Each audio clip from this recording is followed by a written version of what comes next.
Watching Kyle's unboxing videos again? Yeah, he always finds the coolest...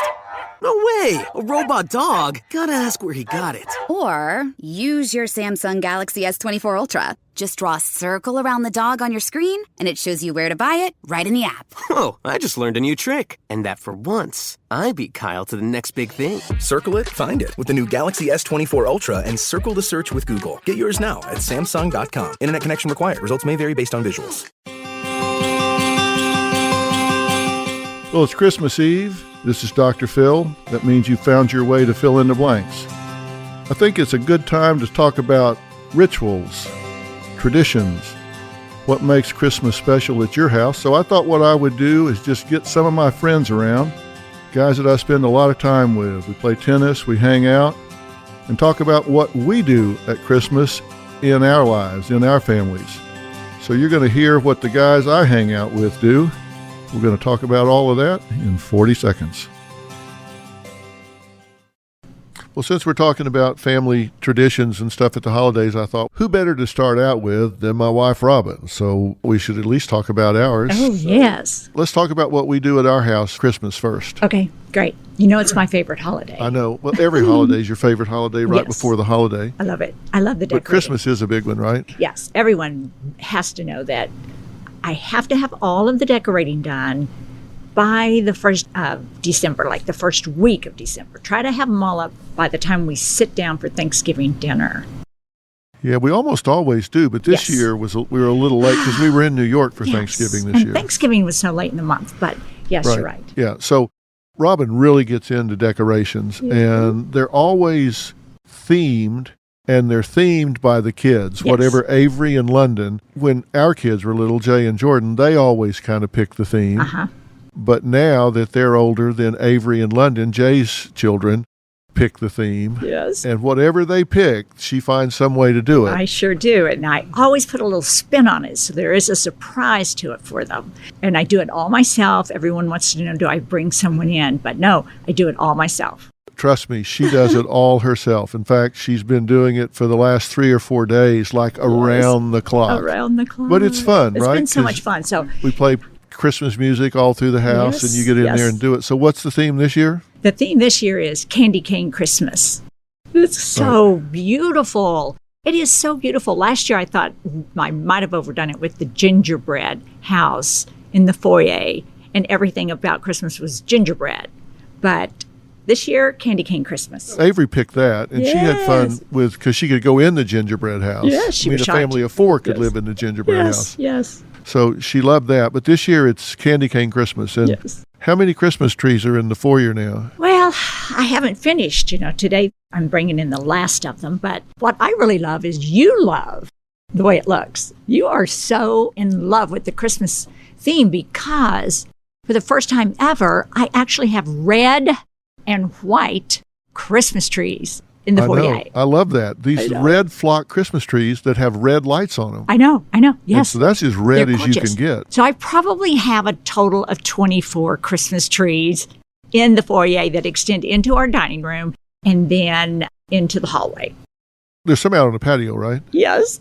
And I have like a 12-foot red and a 9-foot white and maybe another one. And I've kind of pushed them together so they kind of look like candy canes. It's gorgeous. They do. And then you've got the center table that you've got jelly bellies and all kinds of stuff. So I have candy canes, and I have some signs that say, have a candy cane Christmas.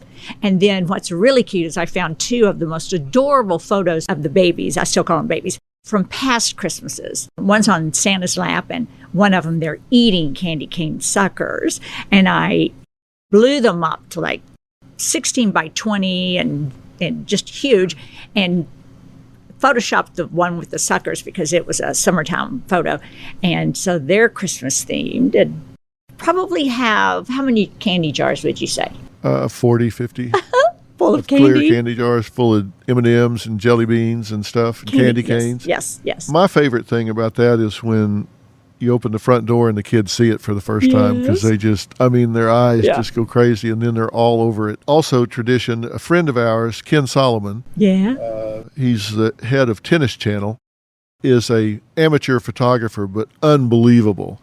He comes in and he lays on the floor and hangs from the rafters and takes pictures Yep.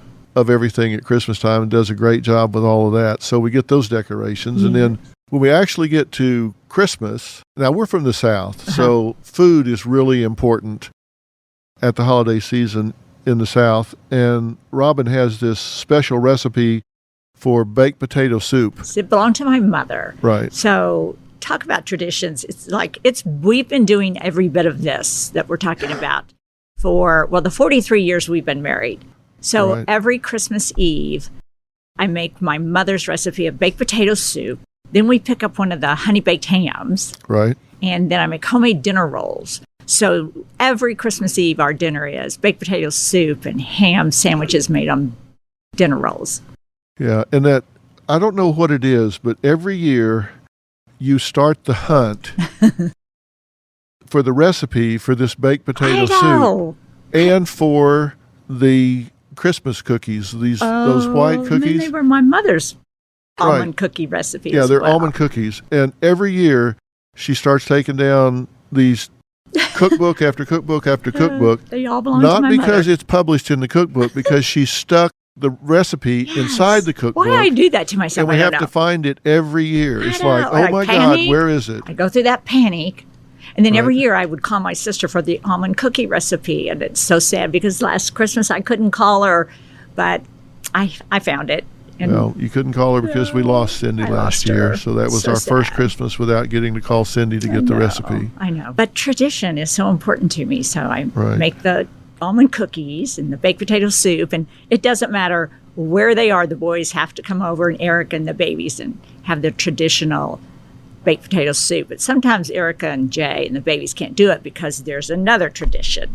They spend Christmas Eve with her family. Right. And then they come over to our home on Christmas Day. Yeah, we always get Jordan. We always get Jordan. And then yes. we get Jay and Erica and the babies, we call them babies, Christmas morning. Yeah. Of course, Jordan shows up 2 hours before they do, looking at his watch, pacing back and forth. Where are they? Well, they have They to haven't stay even at left the home. house yet. They have to wait for Santa Claus to be at their home, and they're getting older and they like to lay around the house. I have to explain it to him every Christmas. Now, Jordan, the children are at home enjoying their presents from Santa. And here's another tradition I have to tell everyone about. Every Christmas morning, Philip prepares breakfast. Well, it's really kind of brunch, but he always takes the ham that's left over from the night before, and he stands at the stove and he fries the ham, and he puts in biscuits in the oven, and he's in full charge of preparing brunch. Yeah, I'm And pretty he good at sets it it all too. out, and he sets up the buffet, and he does every bit of it. Pretty good at it, if I do say He's so myself. great at it. He sets out strawberry preserves and 2 or 3 different ones, and he does everything. And then we finally get down to opening presents. And what we do, present-wise, the adults, is we draw names. So it's At kind of like Thanksgiving. Secret Santa Yeah, at Thanksgiving. And for the kids, we just buy the kids everything they want. presents. She buys them everything they want, plus a couple things. But we draw names, and that's always fun. Yes. And then she says, Of course, I buy him a few things for Christmas, and when it's all over, I gather them up in a box so they can go upstairs to the bedroom or maybe back to his office. And a year later, they're still in that box. that is not Sometimes true. I just rewrap them. That is not true. He's the hardest person to buy for. He doesn't really like to receive presents. He loves to give them, which actually it's okay with me. But Yeah, I there bet they it is. said, a year later, still in that box. That's not true. I think it is true, Philip. No, you got me something last year that I used. Say what it was. It's a pocket knife. It's true. Okay. I keep a pocket knife. In fact, I actually bought it from you. I gave you a penny for it, I didn't I? know you always do that. I recently got a knife from someone as a gift. Kat Cora, the chef. And she had never heard of that tradition. So you gave her a penny? I gave her a penny Yeah. Well, you're supposed to do that Yeah. so you don't get stabbed or Yeah. something. or cat. Yeah. So that's our holiday tradition. Then we spend the day, just with all the kids, Football. and we watch football, Playing play with the music, play with the toys. toys. I always get stuck with putting something together. And then I always Some put prime assembly rib in the required. oven. You have to bring in 3 engineers and an architect. Sometimes we do turkey and dressing Yeah. or prime rib, but I always cook a big late dinner. Yeah, like I say, it's the South, so we're always into that. It's all about food. Then when we all get around at dinner time, we do talk about something that we feel we've really been blessed by that year. Reflecting back on the year is something we've really, really been blessed by. Mm-hmm. I think it's important that we do reflect back and do that. And the babies now are old enough that they get to add to that conversation. So it's so fun. They're 8 and 9.5. So it's becoming very, very sweet and so meaningful. Well, we want to hear your family traditions as well. And, you guys have heard me say, I think one of the things that makes a family phenomenal is to have rituals and traditions. Those things that your children will remember all of their lives. And our boys are grown now, and they remember this all growing up through their lives. And now Jay's doing it with his kids, and I'm sure Jordan will if he ever settles down enough to have children. But it's so important to have that rhythm to your family, rhythm to life, those rituals and traditions that you look forward to. And they don't just have to be associated with the holidays, but that's a great time to start and create rituals and traditions. So that's what happens at the McGraw household over the holidays.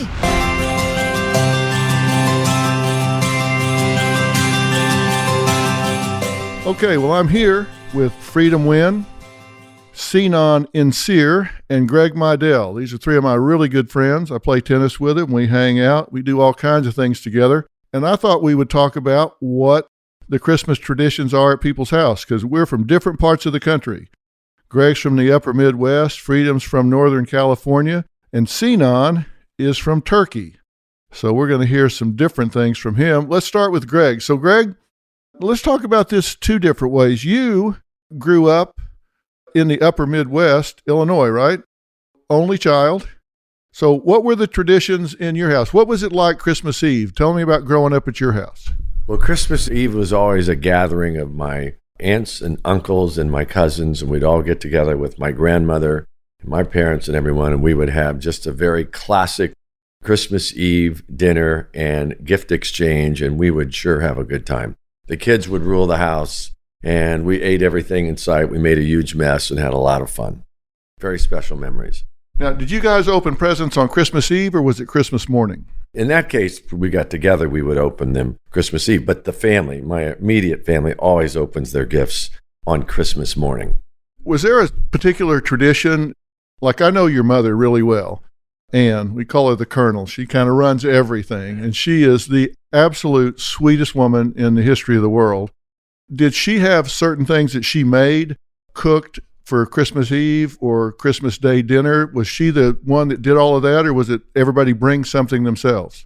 She did the majority of it. We would have a big feast, and my grandmother, when she was alive, God bless her soul, would be involved, and we'd have fantastic big turkey dinner with stuffing and mashed potatoes and great salads and everything. And then my grandmother always made red velvet cake, which is something that's always very special in our family, even to this day. Our routine today is pretty much what it was decades ago. I've had red velvet cake at your house, and it's good. I don't know where it came from, but it was good. Now, growing up as a kid, is there any special Christmas that you remember, or special gift that you got? Your first bike, your first game, your first anything? Was there a Christmas that stands out with you, or do they all just kind of run together? Well, I think as you grew up, I look back when I was really young, getting my first Schwinn bike, I think it was, and it was a cool bike with high handlebars on it, which was kind of new to the scene at that time, and it was always a lot of fun. And as you grew up, every few years there was something even more cool, be it a game. Then you get the car bug, and you hope that your parents figure out that you're going to want a car someday. I didn't get one for Christmas, but I always let them know that's what I was looking for when I turned 16. And even today, having young children of my own at 10, my wife and I mean, Christmas is a big deal, and I know they'll remember all of their fun gifts going forward. But bikes and cars and games and toys and fond memories with a lot of good food. You know, that's one of the things that I talk about, and you've read my book, Family First. You know, Greg's really special to me because he's the first person I met with regard to the Dr. Phil show. I'd been doing the Oprah show for, well, right at 4 years, right? And we made the decision that it was time to do Dr. Phil. And We were first going to do it at Harpo Studios, and then Oprah and I got to talking and decided that would be too much of a load on Harpo Studios in Illinois, so we were going to take on a production partner.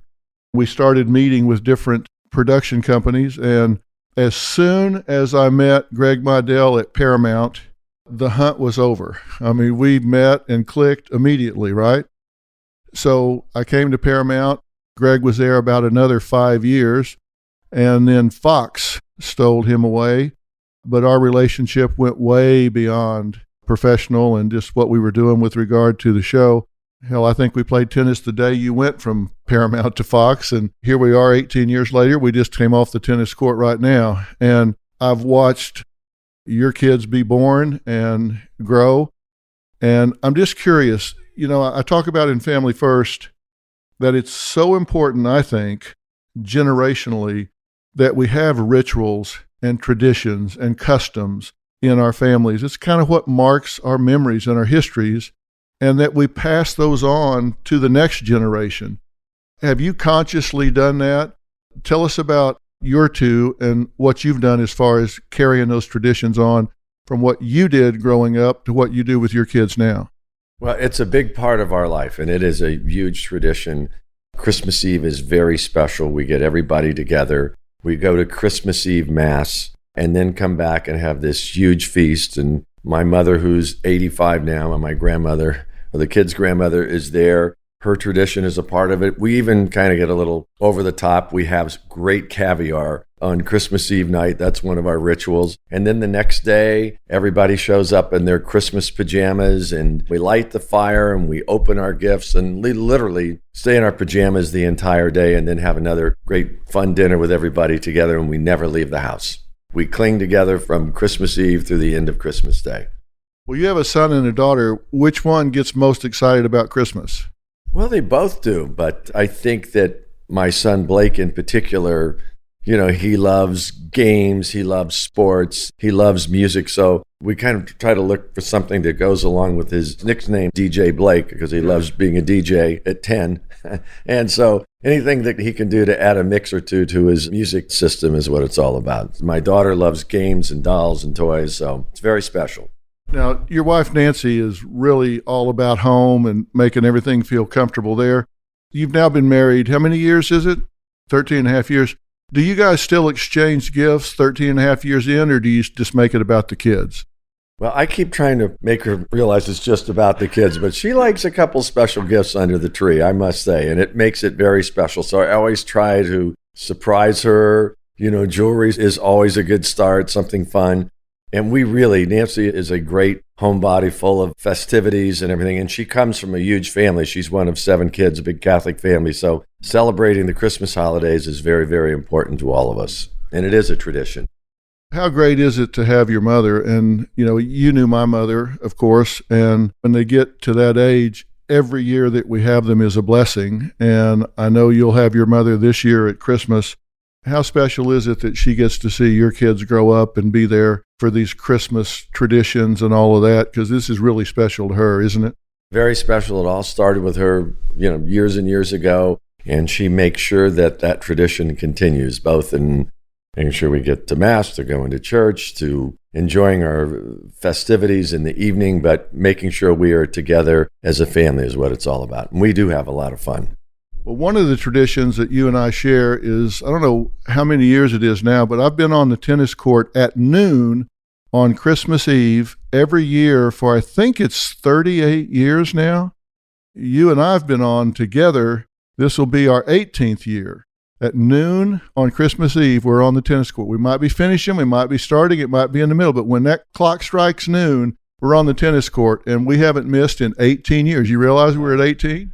It's something that I look forward to every Christmas Eve because we get in there, we play hard, we have a lot of great laughs, getting all the guys together to enjoy the camaraderie of playing tennis together and everything. But it starts with you. You made it a very special moment in all of our lives. It's a great tradition. And then you work up a great appetite for the rest of the day. So I'm ready to go have a feast after that. You feel like you can eat anything you want after a good workout, right? Just about do.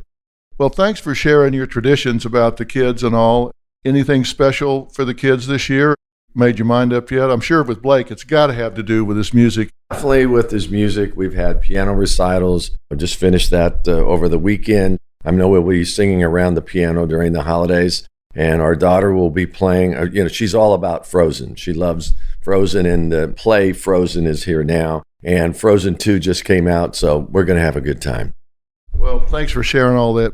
I get asked all the time on Twitter, Facebook, Instagram, who are my friends? Do I actually have real friends that are not in jail or something? So they get to hear from you, and you're such a great dad. And like I say, I've known your mother forever, and you've really made her proud as a son, and her watching you as a dad and the things that you do. I talk to her, and it's just really special, her watching all the success you've had, and particularly the success you have as a father and a husband. That's really special to her. It starts with you, and I recommend everybody read all your books because including your keys to success and how to keep your family bonded and together, it's very special. So thanks for being a dear friend, and best to you, to your family on a fantastic holiday. It's always so festive at the McGraw home. It's unbelievable. You would think that you're at the North Pole when you walk through the door. The trees, the lights, the colors, all the accoutrements that go along with it. The McGraw house is a very happy house during the holidays. Yeah, we just walked through a Christmas tree forest, that's for sure. So, Sinan, step in here and talk to us a little bit. Now, you have a shorter story to tell because you're from Turkey, and I asked you if you were going to tell us about your traditions, and you say Turkey's a little different. Yes, Turkey is a 99% Muslim country, so we don't get to celebrate Christmas there. So when I was growing up, the only thing that we did is to skip English classes for 2 hours, and we played soccer or basketball on Christmas Day.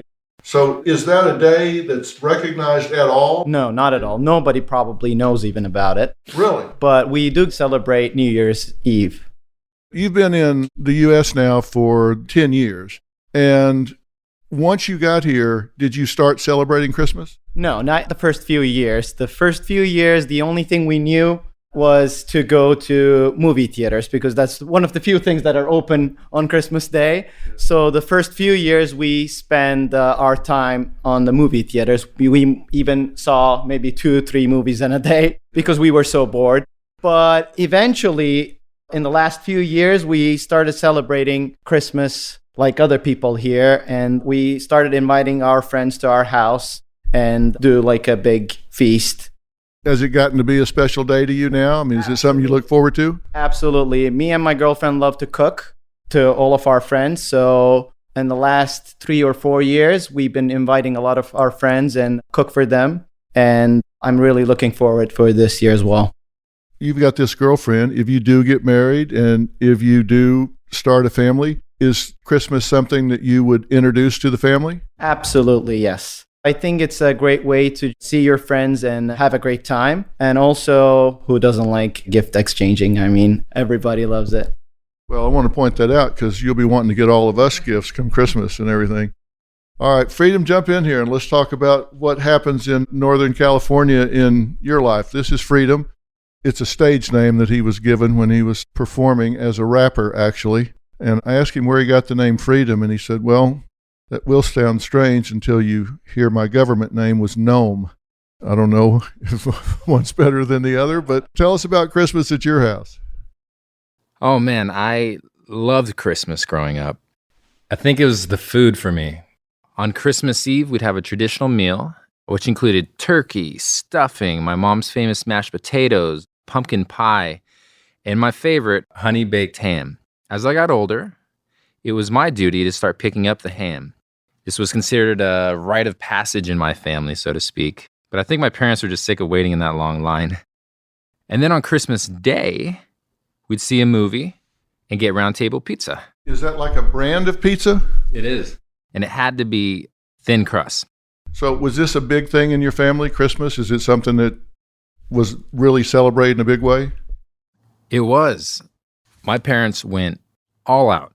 And I think being the only child, I got to reap the benefits of that. A big tradition in my family was I was only allowed to open one present on Christmas Eve. And then I had to wait to open up the rest Christmas morning. So as you can imagine, knowing me the way you do now, I did everything I could the weeks leading up to Christmas Eve to try to get permission to open just one more present. I even took out the garbage. I ate my vegetables. I even drank V8, and I hate V8. But yeah, I tried everything. And no matter what I did, they stuck to their guns, and I could only open one on Christmas Eve and the rest on Christmas Day. And I've lived away from home for a very long time and been doing things on my own. But when it comes to Christmas traditions, my parents are not budging. And I still can't get more than one present open before Christmas Day. Is this something that when you look back on childhood and think back through it, is this one of the things that really jumps out at you? Do you remember Christmas fondly, or is it birthdays? Is this up there in your memories, traditions, rituals that you think about with regard to your family? Yeah, definitely. Christmas is a big deal. You know, brought our family together each year. And that primarily consisted of my parents, my aunt and uncle, and my 2 cousins. But beyond those obvious reasons, I looked at Christmas as another chance to catch that ever-elusive gift giver we know as Santa Claus. Again, I tried everything. I stayed up till the wee hours of the morning. I set motion detectors by the chimney. I hid behind the couch because my parents would always help me set up cookies and milk on the coffee table by the chimney. So I hid back there thinking maybe if I can get a sneak peek, I can catch him in his act. But nope. Still till this day, every year I try, and I've yet to catch this guy. I will, one year, maybe this year. Watch out, Santa. I hope you catch him. Well, one of the things we always do at Christmas around here when we get around and have dinner is, and I talked about this with Robin, we always take a minute to reflect on the blessings that we've had during the year. And I think that's a really good kind of habit that we've gotten into. And, I really recommend that, because when you look back over the last year, I know the 4 of us here in this room now, I think we would all have to say we've had a really blessed year. Wouldn't you guys all agree? Totally had a really blessed year. And I hope that's true for people listening. And, you can make it a blessed year.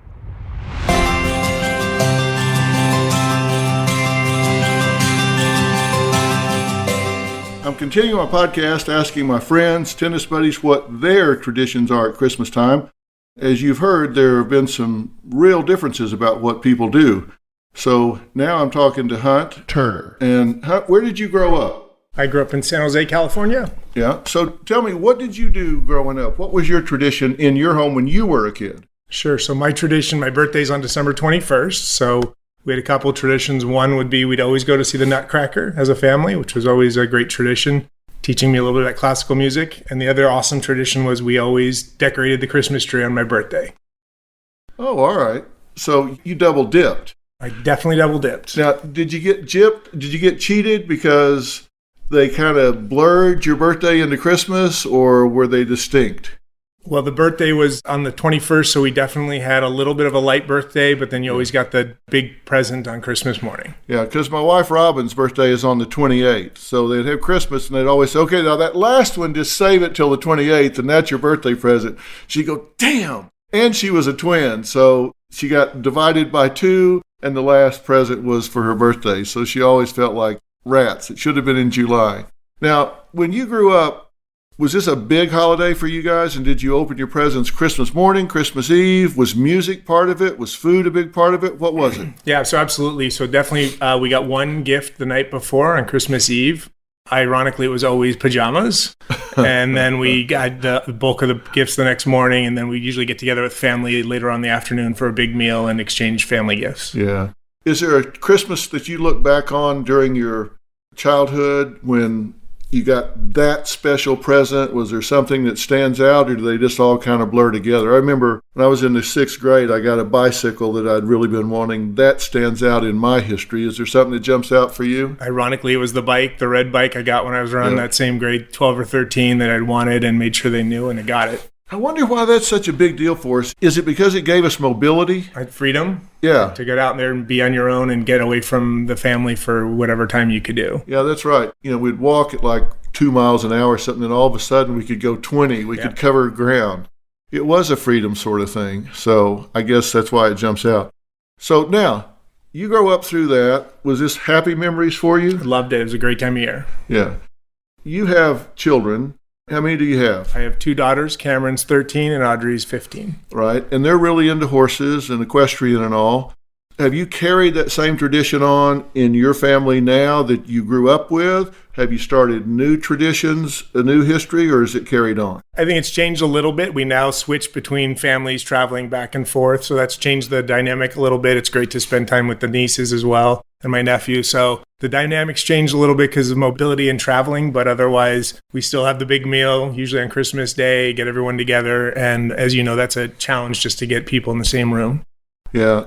My dad used to say that the holidays are a time of year when people that don't know each other that well travel too far, get tired, get together in too small a space, and spend too much time together. Now, he was a bit of a humbug when he said that, but is that part of it? Is it forced, or does everybody want to be together? I think we all want to be together. I think we all walk away at the end saying we wish we could have more individual time together because it's always a big group and 20, 30 people, but we love it, and the energy and the sharing of stories is always the best. Yeah. So you don't drive 20 hours, kids in the back. We've done that and prefer not to, for sure. Yeah, of course. All right, now you're here with Freedom, and you guys have been razzing me about this, what is it, Round Top? Round Table Pizza. Round Table Pizza.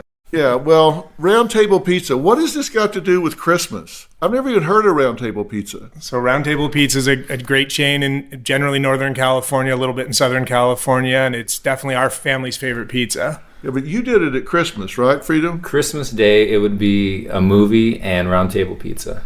That was a tradition. It was. But you still had a traditional meal. Yes, on Christmas Eve. Okay, well, you're going to have to scare up a Round Table Pizza and bring it over so I can have one. Deal. I mean, King Arthur Supreme. Yeah. We'll bring it over. That's what to get? Yeah, that's what That's we're going to get you. All right.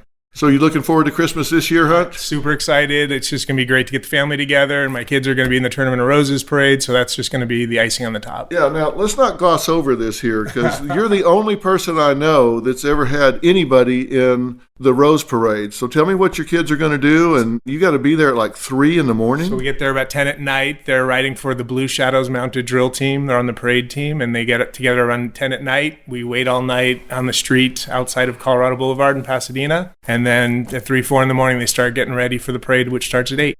So it takes that long to assemble everything because there's how many floats and different things in the parade? It's over 100, It's right? over 100, yeah. And so they're somewhere in that mix. So everybody has to get lined up. And if somebody's got a flat tire, their float doesn't run or whatever, they got to have 5 hours to get things situated. And make sure everyone's in the right line and set up and ready to go. And to do this, they've had to work all year long in other parades in order to get ready to prove that they've got the coordination, the skill, everything to ride in this parade, because this is a worldwide event that people tune in for, the Rose Parade. So it's a big deal for those girls to get to be in this. That's a tremendous honor. We're thrilled that they can be part of this. My wife and I have driven all over every holiday, driving, doing parades, which we love, but it's just going to be a treat for us to watch them out there on Colorado Boulevard. Well, just think for the rest of their lives, they'll be able to say they rode in the Rose Parade. That's awesome. I mean, that's a big deal. Well, congratulations for that, and tell them how proud we are of them. We'll all be watching. So tell me the name of the group again. Blue Shadows Mounted Drill Team. Okay, Blue Shadows Mounted Drill Team, not Mountain, Mounted Drill Team. Right. So everybody be watching for that on the Rose Parade, and we'll see your girls. Tell us their names. Audrey and Cameron. Audrey and Cameron. So we'll look for them in the Rose Parade. Thanks for talking to us. Happy holidays. I'm Katie Maloney, I'm 37, a divorcee, and I'm out here falling in love every day with myself. And I'm Dana Cathan, 33, former needy mess, and delusional Leo, but I've never been happier. Never been happier. You know that. Good. The foundation of this podcast is for people who want to live their life unapologetically. It's a safe space for anyone who's going through a transition in their life or just dealing with the regular bullshit. It's a religion. We're not saying that we're looking to start a coven, but that might be why we started this podcast. But we're not saying that. Join our cult. Community. The coven. Religion. Okay, let's just stick with community. Listen to the podcast. Listen to the podcast.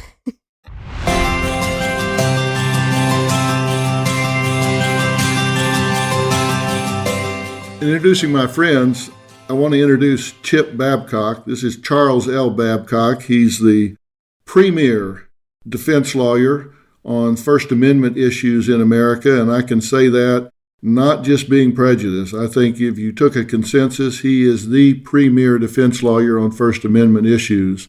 And I've known Chip for 30 years. The first lawsuit we ever did together was the JFK assassination case.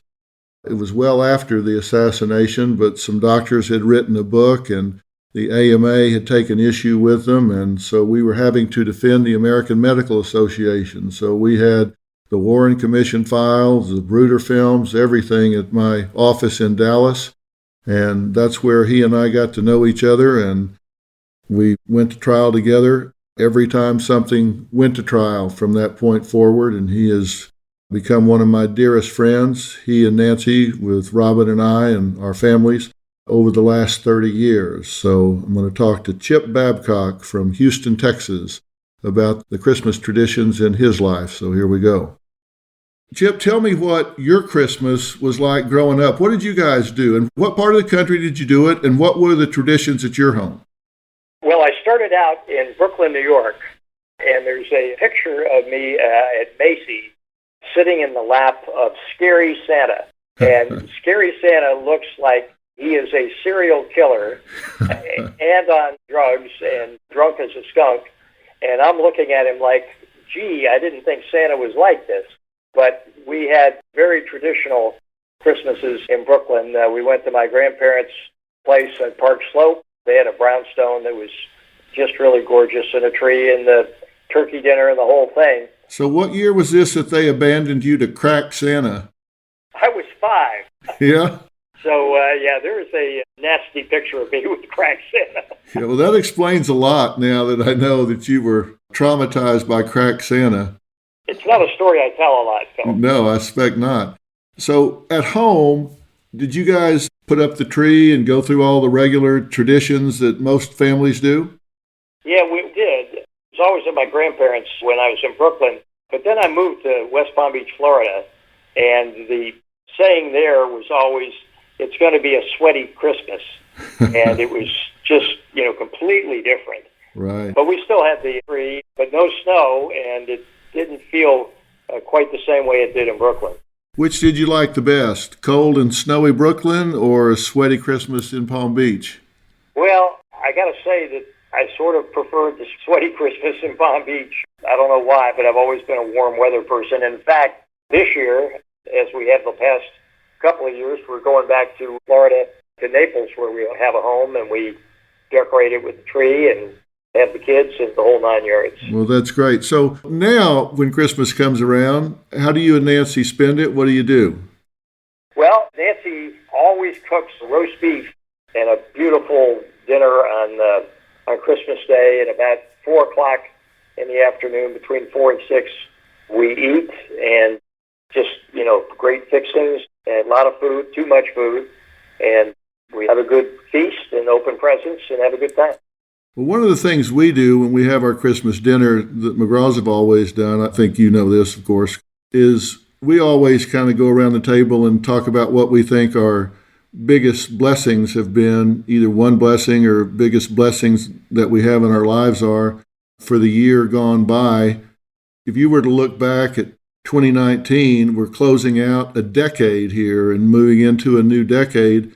Are there any particular blessings that jump out at you in your life as we close out this decade moving forward that you think about? Yeah, sure. I mean, the number one thing I think is I've got great health, and Nancy does too. We're both healthy, and the kids are healthy. And the kids are all off the payroll in very fulfilling creative jobs. You know what my kids are doing. Right.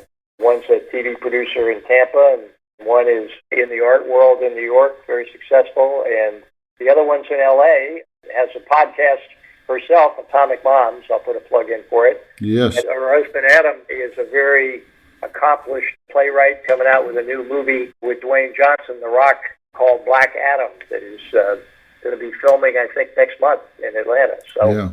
They're all doing great. Everybody's healthy, and we got 2 grandkids who are as sweet as they can be and very smart and talented. So, that's certainly a blessing. Health, great family, great kids, and a very rewarding and active career. I have clients that get in trouble all the time, which is good for me.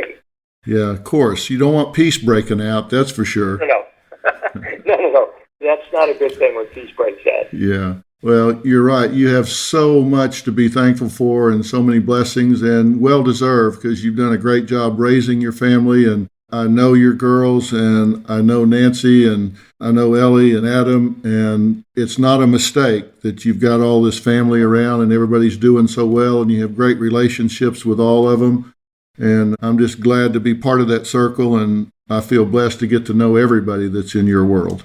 Well, I could say the same thing about yours, Phil. I've known your boys since they were very little kids throwing baseballs around the diamond at Green Hill School in Dallas, and Jay turning into a pretty good little point guard in the high school. Yeah. And they've staked out different career paths, but both enormously successful. And you and Robin have done a fantastic job. And frankly, you've had a little harder than I have, because they've had to grow up under the glare of Hollywood, and you've done a great job of integrating into that. Well, they've certainly kept their feet on the ground, and I'm very fortunate to be able to say that. But listen, I know that it's a busy time and you're getting ready for a big thing tomorrow, so I appreciate you taking the time to talk to me. I want you to give Nancy a big hug for me. Tell the girls, hey, listen to this podcast because it's out today, which is Christmas Eve, so be sure and listen to it. I will listen to it tonight. All right. Chip, I appreciate it. I'll talk to you soon. All right, buddy. Take care. All right, thanks. Bye. Bye.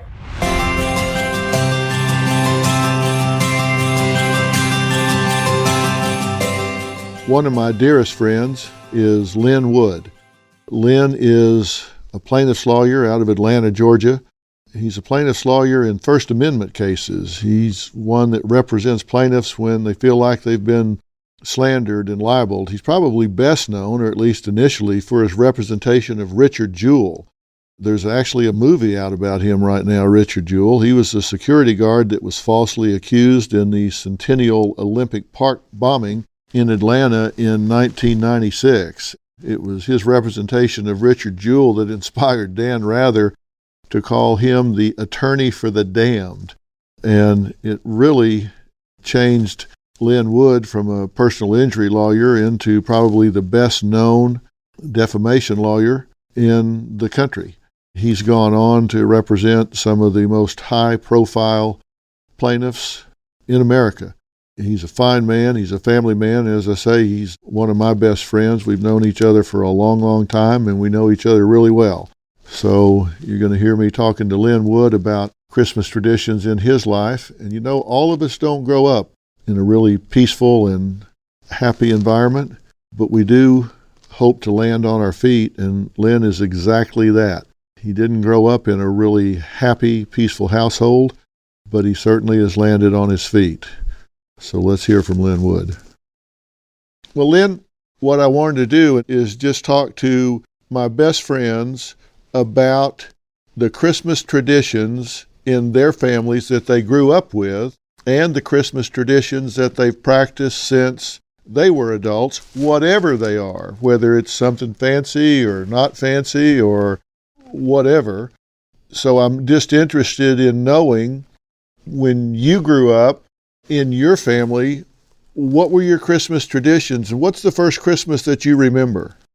Well, you know, Phil, you've asked me a question that if we really wanted to go through my family's traditions and then the different and varied Christmas traditions that I have experienced since my family's relationship ended with the death of my mother and when I was 16, we'd probably have to talk for a couple hours because I've had a lot of them. But the first distinct recollection I have of a Christmas memory is when I was in my bedroom and my 22-month older sister, Diane, snuck in the middle of the night, and we watched my mother and father taking things out of the trunk of the car, and then when they would go to bed, we'd wait an hour or so, and we'd flash a signal with each other from room to room with a flashlight, and we would sneak in the little living room of our house, and we'd get a sneak preview of all the beautiful, shiny things that were on the floor near the Christmas tree,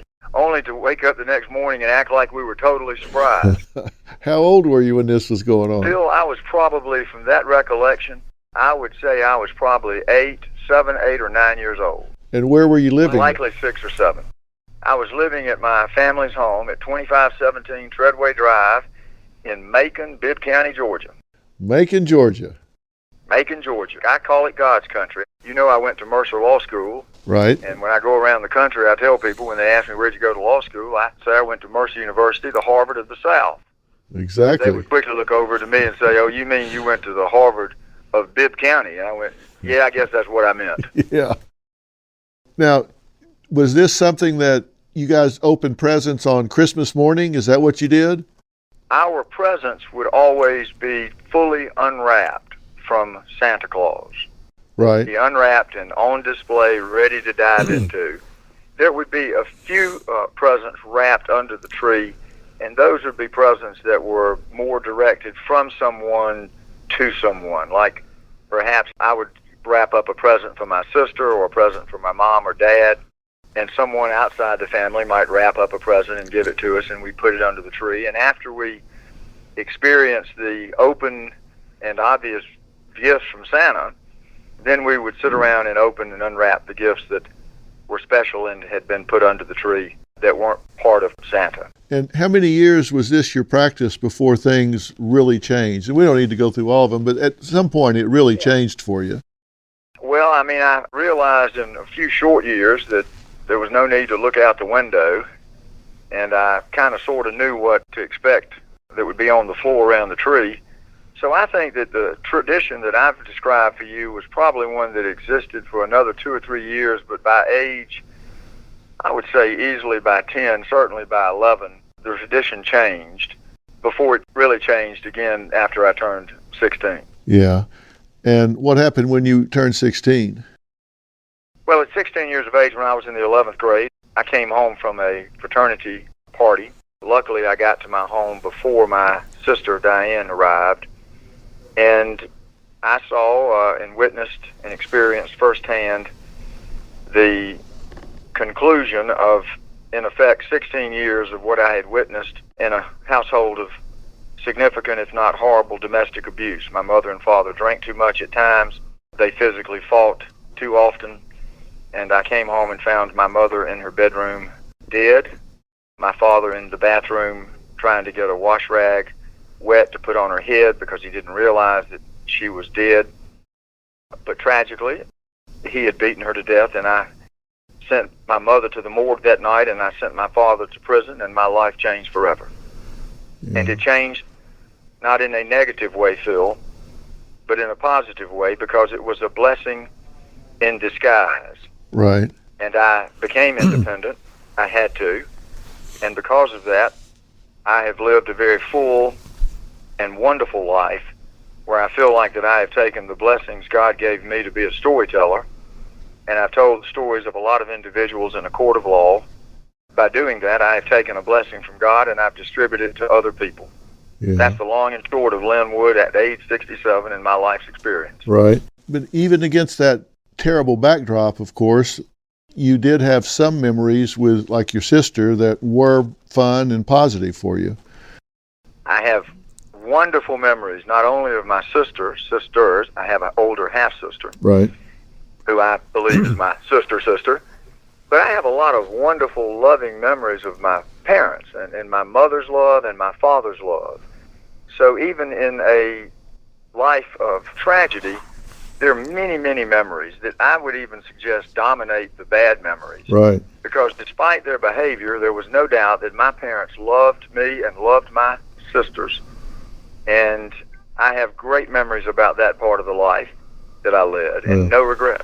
Well, that's great. And now, when you became the dad and you started your own family, what was Christmas like in your house? What did you put together for your family? Well, if I can just regress for just a second, my family always had a beautiful Christmas tree, my parents. And then they got caught up, particularly my dad, in that era where most people may not remember this, unless you're my age, or I'm probably older than you, Phil, but if I'm not, that's okay. You don't have to admit it. They bought an artificial silver tree, and it had a little light on it. Yeah, the aluminum trees with the little light wheels, right? Yep, that was the last 2 or 3 years of Christmas trees that I remember in my family. And so when I started with my own families, and I've had a few, as you know, but I got 4 wonderful kids from a variety of wives that I worship and I'm glad that I have them, and I wouldn't change anything in my life about my life because it would potentially put at risk my having those 4 wonderful children now. But I, first and foremost, always wanted to have a real tree, so I've always been someone that put a lot of time and energy into picking out a real tree. When my youngest daughter, Chandler, was old enough to get into the Christmas tradition, she has ever since then, and even this year, when she's in Idaho doing her equine DVM internship, she would always go with me, and she and I would pick out the tree. So a real Christmas tree, the smell of it, the looks of it, the shape of it, has always been the dominant Christmas decoration or symbol of Christmas, short of the symbol of God. The Christmas tree for me has always been the key focus point of my Christmases with my kids and my family. Right. Is there a favorite Christmas dish that you guys always make at Christmas time? Well, given that I was many years the cook playing Mr. Mom as well as Dad, if you ask me my favorite food at Christmas, I'd probably tell you, without being paid by the company, it would be a honey-baked ham that you could pull off and eat as a snack, or slice it up and put it on a plate for your full meal. So I'd get a honey-baked ham or a honey-baked turkey, and that would probably be my favorite Christmas dish. Well, that's what we do. We get a honey-baked ham. I fry it up on Christmas morning. We make sandwiches all day long and then drink water like crazy. Now, if you throw a piece of fresh pecan pie with a scoop of vanilla ice cream on it, I wouldn't argue with you. That's my second most favorite Christmas food. Yeah, that's great. That's great. Well, where are you going to spend Christmas this year? I'm going to head out Saturday for Austin, Texas, where I'll spend 3 days with my oldest son, Matt, his wife, Reagan, my grandson, age almost 1 on January the 26th, Nash Lincolnwood, and my younger son, Charlie, who lives in Austin. Then I'm going to fly back to Atlanta with Charlie. We'll celebrate the Christmas Eve and Christmas Day at my house. He'll spend some time with his mom, her family, his family through her. And then I'm going to get on the plane on the 26th. I'm going to fly out to Boise, Idaho, to Meridian with Charlie and my former wife, Debbie, his mother. And we're going to spend 4 days with my daughter, Chandler, and her boyfriend, Tyler, and their dogs. And we're going to have a heck of a time. And my little puppy, Allie, is going to be on that plane going with me on both of those trips. It's going to be filled in only by spending time on Friday, because it's the only time that we're going to be able to have with my oldest daughter, Ashley. The next several days, my Christmas will be spent exactly the way I want to spend it. I'll be spending time with my children and my family. Well, that's just terrific. You know, one of the traditions that we have with my family, with Robin and Jay and Jordan, is we always, at Christmas dinner, we reflect back over the year on things we've done, people we know, experience we've had, and reflect on blessings in our life during that year. If you reflect back on blessings in your life from this last year, is there anything that really jumps out at you? In the last year, Phil, and again, probably not an area that can be explored in a fairly short conversation, but I have a daughter who has her own 3 children that, for a variety of reasons, I have not seen since she was 1 year of age, and I was not much allowed to see her during that first year.